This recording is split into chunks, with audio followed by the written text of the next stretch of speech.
Assalamualaikum warahmatullahi wabarakatuh. Perkenalkan, nama saya Fania Dwi Tami dari kelas 6A. Di sini saya akan menjelaskan tentang bentuk-bentuk badan usaha yang ada di Indonesia.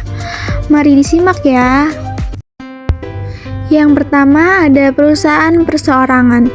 Perusahaan perseorangan adalah badan usaha perusahaan yang dimiliki oleh satu orang saja. Satu orang pengusaha yang menjadi pemilik badan usaha itu yang menjalankan perusahaan. Di dalam badan usaha perseorangan ini, yang menjadi pengusaha hanyalah satu orang. Lalu ada ciri-ciri perusahaan perseorangan. Yang pertama, relatif mudah untuk didirikan. Satu orang tersebut bertindak sebagai pemilik usaha, pemberi modal, serta pemimpin usaha. Sebagai usaha yang dimiliki oleh satu orang, maka semua ketentuan dan ketetapan usaha bisa dengan mudah ditemukan. Yang kedua, modal yang relatif kecil. Dalam merintis dan membangun usaha harus memiliki modal.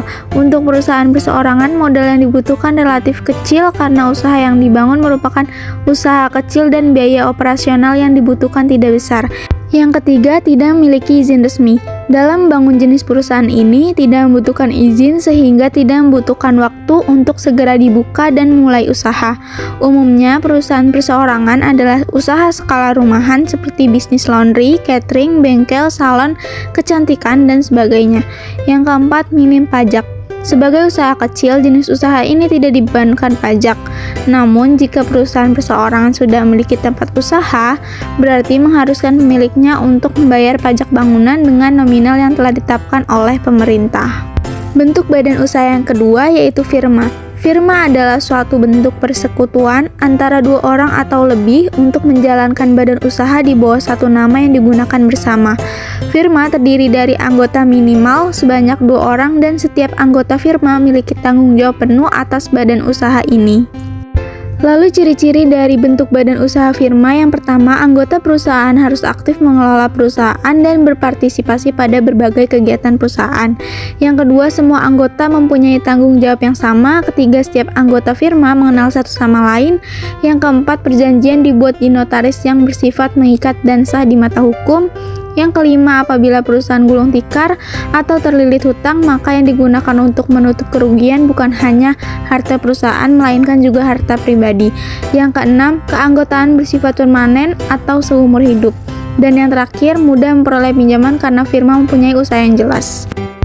Yang ketiga, bentuk badan persekutuan komanditer atau CV, yang merupakan salah satu bentuk badan usaha yang dibentuk oleh 2 orang atau lebih yang kemudian mempercayakan modal yang dimiliki kepada 2 orang atau lebih.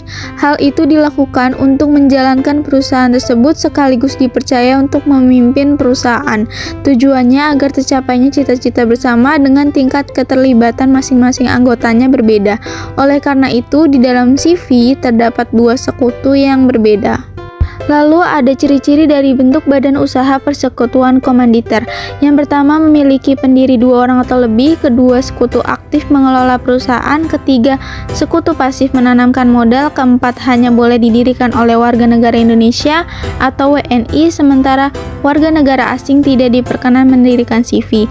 Kelima, modal pendiriannya tidak ada batasan minimal. Keenam, syarat pendiriannya cenderung lebih mudah. Ketujuh, mudah untuk melakukan kerjasama dengan lembaga-lembaga resmi. Dan yang terakhir, diakui secara legal.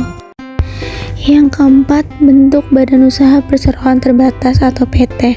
Perseroan terbatas adalah suatu badan usaha yang berbentuk badan hukum yang didirikan berdasarkan perjanjian dan melakukan kegiatan usaha dengan modal dasar yang seluruhnya terbagi dalam saham atau disebut juga dengan persekutuan modal. Lalu ada ciri-ciri perseroan terbatas. Yang pertama, tujuannya untuk mencari sebuah keuntungan. Kedua, mempunyai fungsi komersial dan juga fungsi ekonomi. Ketiga, modal yang berasal dari saham-saham dan obligasi. Keempat, tidak mendapatkan sebuah fasilitas dari negara.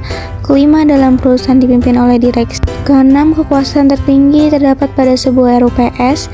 Ketujuh, pada karyawan perusahaannya berstatus sebagai pegawai perusahaan swasta. Dan yang ke-8, hubungan usahanya diatur di dalam sebuah hukum perdata dan lain-lain. Bentuk badan usaha yang kelima yaitu perusahaan negara.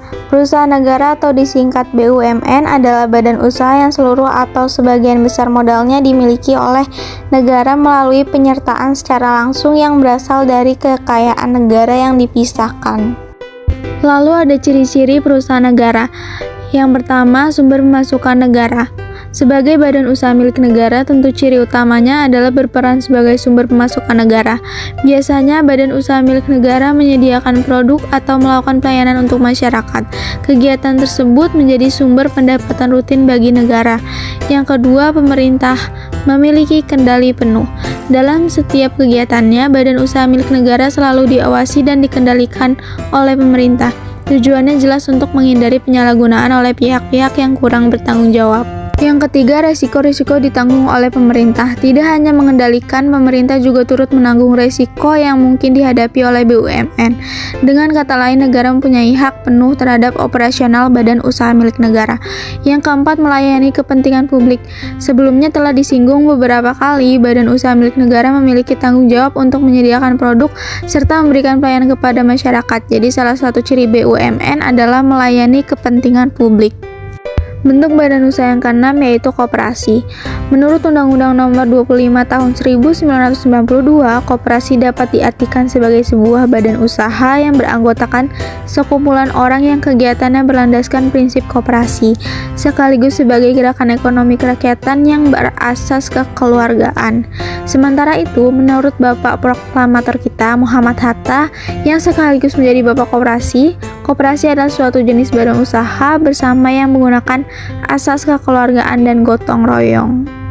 Lalu ciri-ciri dari koperasi yang pertama bertujuan meningkatkan kesejahteraan anggota, kedua keanggotaan atas kesadaran anggotanya dan tanpa paksaan, ketiga kegiatan dilakukan berdasarkan gotong royong jadi ciri-ciri koperasi, yang keempat dijalankan oleh anggota dan untung anggota, kelima ciri-ciri koperasi selanjutnya kerugian ditanggung bersama-sama dan keuntungan dibagi sama besarnya setiap anggota, yang keenam rapat anggota adalah kekuasaan tertinggi dalam koperasi.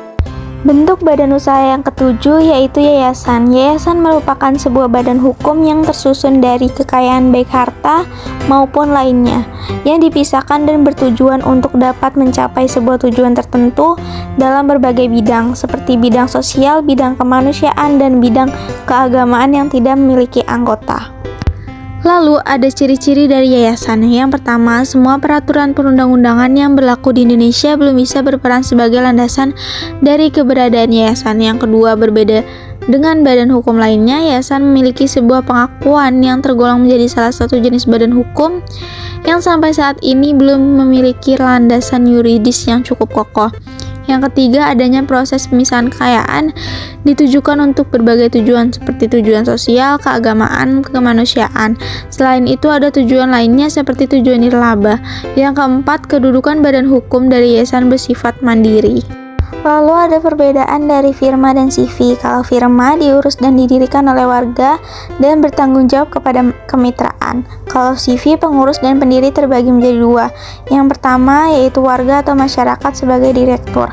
Lalu yang kedua, firma merupakan sebuah badan usaha yang berjalan di bidang jasa konsultasi. Kalau CV bergerak pada bidang industri dan perdagangan.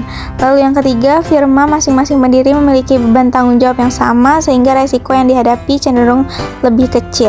Kalau CV, biasanya hanya ada satu pihak yang memiliki tanggung jawab dalam menjalankan usaha tersebut. Lalu ada perbedaan dari yayasan dan koperasi. Kalau koperasi adalah badan hukum yang didirikan oleh perseorangan atau lembaga pemerintah yang berasaskan kekeluargaan. Nah, koperasi ini didirikan untuk mencari untung, sedangkan yayasan merupakan badan yang dimiliki oleh pemerintah yang bersifat sosial, keagamaan, dan kemanusiaan. Nah, yayasan ini didirikan hanya semata-mata untuk kepentingan sosial dan tidak mencari untung. Nah, itu tadi penjelasan dari bentuk-bentuk badan usaha yang ada di Indonesia. Terima kasih sudah menonton video ini dan semoga video ini bermanfaat. Wassalamualaikum warahmatullahi wabarakatuh.